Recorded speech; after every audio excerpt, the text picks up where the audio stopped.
나는 그날 부모님의 유언장을 불태웠다.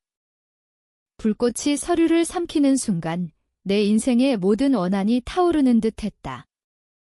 그리고 그 재를 바람에 날려보내며 나는 처음으로 웃었다. 내 이름은 김민준이다. 올해 35, 서울 강남에서 태어나고 자란 평범한 가장 위의 아들. 아니, 이제는 평범이라는 단어가 내게 맞지 않게 되었다. 우리 집은 원래 부유했다.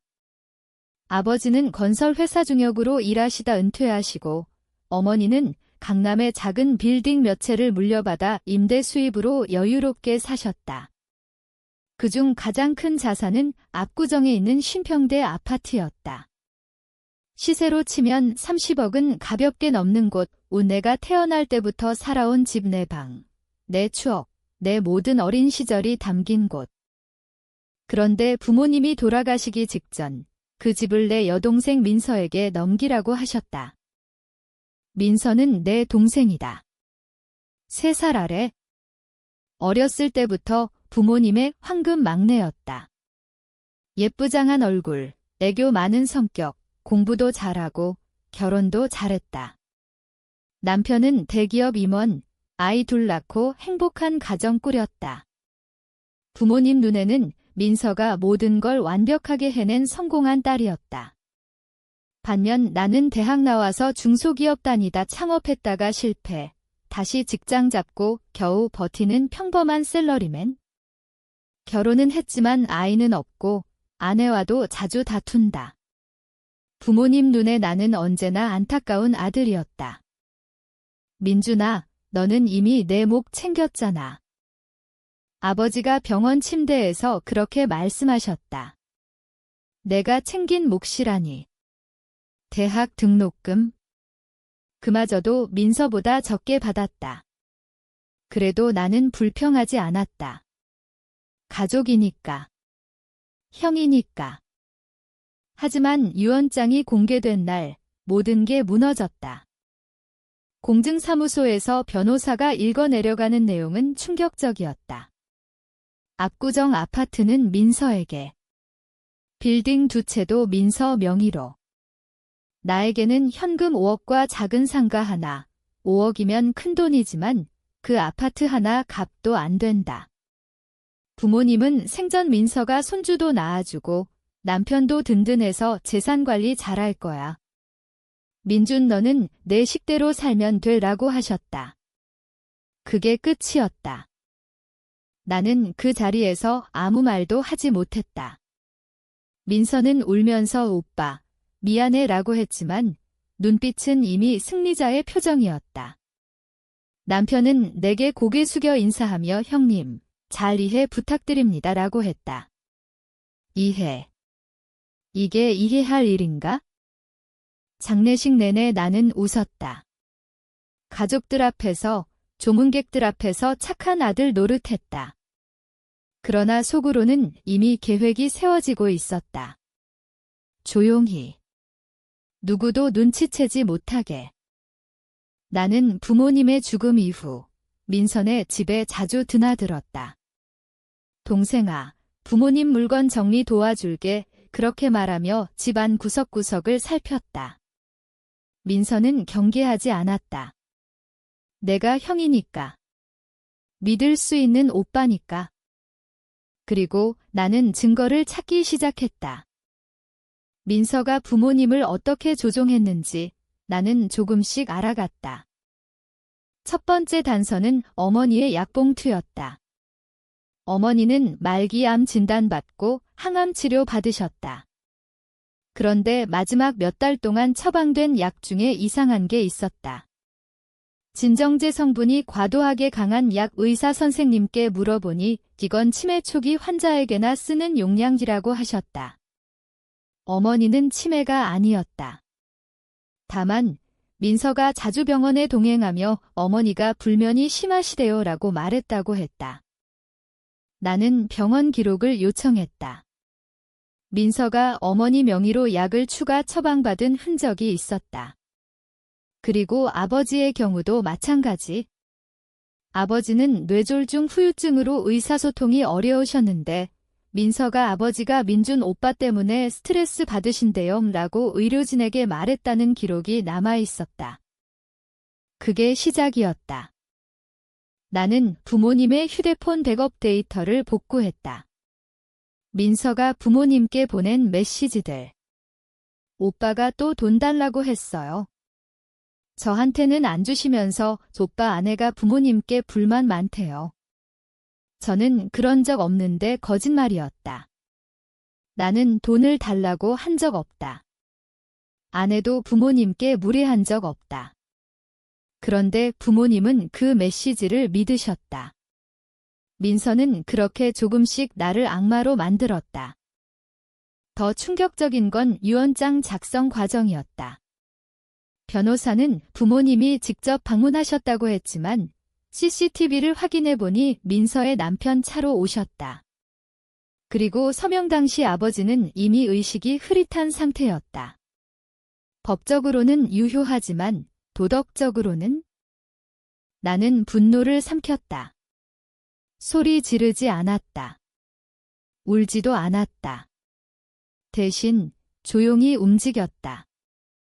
먼저 내게 남긴 상가 하나를 담보로 대출을 받았다. 3억 그 돈으로 변호사를 고용했다. 믿을 만한 비싼 변호사, 그리고 민서의 남편 회사에 대한 조사를 의뢰했다. 민서 남편, 박준혁. 대기업 임원이라더니 회사 돈을 횡령한 흔적이 있었다. 작은 금액이지만 증거는 확실했다. 거래 내역, 이메일, 심지어 협력업체와의 뒷거래까지. 나는 그걸 익명으로 검찰에 제보했다. 그리고 기다렸다. 한 달 뒤, 준혁은 갑작스런 감사에 걸렸다. 회사에서 조사받고 결국 정직 처분. 민서는 패닉에 빠졌다. 오빠, 어떻게 해야 해? 준혁이가 나를 찾아왔다. 나는 차분히 말했다. 동생아, 내가 도와줄게. 변호사 알아볼까? 민서는 고마워했다. 아직도 내가 형이라고 믿었다. 준혁의 사건이 터지면서 민선의 생활이 흔들리기 시작했다. 대기업 임원이라는 직함이 흔들리자 주변 시선이 달라졌다. 아이들 학교에서도 소문이 돌았고 민선은 강남 맘카페에서 왕따가 되었다. 그녀가 그토록 자랑하던 삶이 조금씩 무너졌다. 나는 그 틈을 노렸다.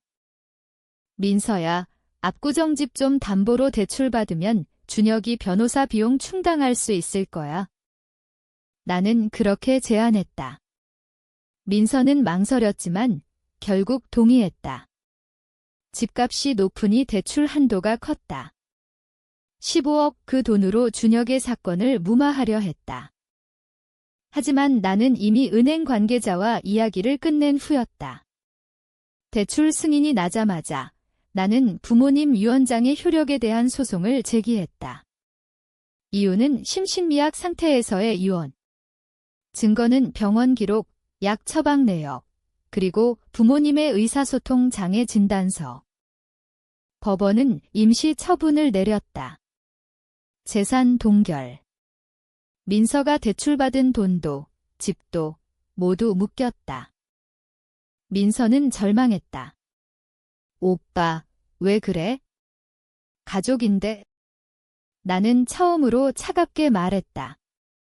가족. 너는 나를 가족으로 생각한 적 있니? 그제야 민서는 눈치챘다. 내가 모든 걸 알고 있다는 걸 그녀는 울면서 빌었다. 미안해 오빠, 내가 잘못했어. 하지만 이미 늦었다. 준혁은 결국 기소되었다. 횡령 금액이 예상보다 컸다. 20억 가까이, 징역 3년 실형 가능성. 민서는 집을 지키기 위해 변호사 비용을 쏟아부었지만 돈은 바닥났다. 나는 그 사이 부모님의 빌딩 2채를 관리했다. 유언장 소송 중이라 민서가 손댈 수 없었다. 나는 세입자들과 재계약하며 임대료를 올렸다. 수익이 늘었다. 그리고 그 돈으로 내 삶을 정리했다. 아내와 화해하고 새 집을 알아봤다. 민서는 결국 압구정집을 경매에 넘겨야 했다. 대출 이자도 못 갚게 되자 은행이 압류했다. 경매날, 나는 그 자리에 있었다. 아무도 모르게. 경매는 치열했다. 강남 아파트라 입찰자가 많았다. 낙찰가는 32억. 나는 33억을 썼다. 내 돈, 그리고 대출. 상가 담보 대출 상환하고 남은 돈, 그리고 새로 받은 대출. 낙찰. 나는 다시 그 집의 주인이 되었다. 부모님이 내게 주지 않았던 집을 나는 스스로 되찾았다. 민서는 그 사실을 알게 되었다. 경매 결과 공고를 보고 그녀는 내게 전화했다. 처음으로 소리 질렀다. 오빠, 어떻게 그럴 수 있어? 그 집은 내 거였어. 나는 조용히 말했다. 아니, 원래 우리 집이었어. 내가 뺏으려 했던 거지? 민서는 무너졌다. 준혁은 구속되었고 아이들은 친정에 맡겼다. 그녀는 작은 원룸으로 이사했다. 그토록 자랑하던 강남 생활은 끝났다. 나는 집으로 돌아왔다. 청소하고 부모님 사진을 다시 걸었다. 내 방도 그대로였다. 어린 시절 냄새가 났다. 그런데 이상했다. 승리한 기분이 들지 않았다. 오히려 공허했다. 민서가 모든 걸 잃었다. 부모님의 총애도, 재산도, 자존감도. 나는 복수에 성공했다. 그런데 왜 가슴이 이렇게 무거운 걸까? 나는 민서를 만났다. 마지막으로. 카페에서. 그녀는 초췌했다. 화장도 제대로 안 한 얼굴. 오빠 나 이제 어떡해? 나는 커피를 마시며 말했다. 너처럼 살아봐.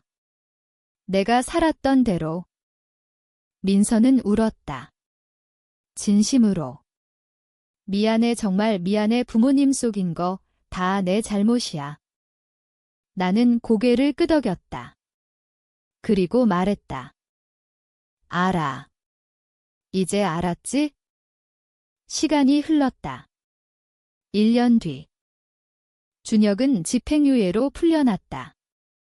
내가 뒤에서 변호사에게 말해서 양형에 반영되도록 했다. 완전히 망가뜨리고 싶지 않았다. 그냥 제자리로 돌려놓고 싶었다. 민서는 작은 카페에서 아르바이트를 했다. 아이들은 여전히 친정해. 그녀는 나를 다시 찾아왔다. 오빠 집, 나한테 다시 주면 안 돼? 나는 웃었다. 왜? 내가 잘못했어. 다 돌려줄게. 빌딩도, 모든 거. 하지만 나는 고개를 저었다. 이미 늦었어. 그리고 그 집은 이제 내 거야. 법적으로도, 도덕적으로도. 민서는 절망했다. 그러나 이번엔 소리 지르지 않았다. 그냥 고개 숙였다. 나는 그 집에서 살지 않았다. 임대 놓았다. 수익은 내 통장으로 들어왔다. 그리고 나는 새 아파트를 샀다. 아내와 함께. 조금 작지만 우리만의 집. 부모님 산소에 갔다. 처음으로 말했다. 아버지, 어머니. 저 잘못했어요. 조용히 복수했지만 결국 가족을 잃었어요. 바람이 불었다. 대답은 없었다. 나는 민서에게 연락했다. 마지막 제안. 민서야, 빌딩 하나 너 명의로 돌려줄게. 조건은 다시는 나한테 연락하지 마. 민서는 받아들였다. 그녀는 이제 조용한 삶을 살기로 했다. 지금 나는 그 압구정 집을 팔았다. 40억의 시세가 올랐다. 그 돈으로 나는 작은 회사를 차렸다. 건축 자재 유통. 부모님처럼 건설 쪽 이제 제법 잘 된다. 민서는 지방으로 내려갔다. 아이들과 함께. 준혁과 이혼하고 새 삶을 시작했다고 들었다. 나는 가끔 그 집을 지나친다. 새 주인이 잘 산다. 아이들 웃음소리가 들린다. 복수는 끝났다. 조용히. 누구도 다치지 않게. 아니, 모두 조금씩 다쳤다. 나도. 부모님은 집을 황금 같은 여동생에게 넘기라 하셨지만 나는 내 방식으로 되찾았다. 그리고 다시 놓아주었다. 이제 나는 안다. 재산보다 소중한 건 가족이라는 이름 아래 숨겨진 진심이었다는 걸. 그러나 이미 늦었다. 돌이킬 수 없다. 나는 혼자 산다. 아내와는 결국 헤어졌다. 복수하는 동안 나도 변했다. 차가워졌다. 가끔 밤에 부모님 사진을 본다. 미안해요. 그리고 불을 끈다. 그게 나의 조용한 반격의 끝이었다.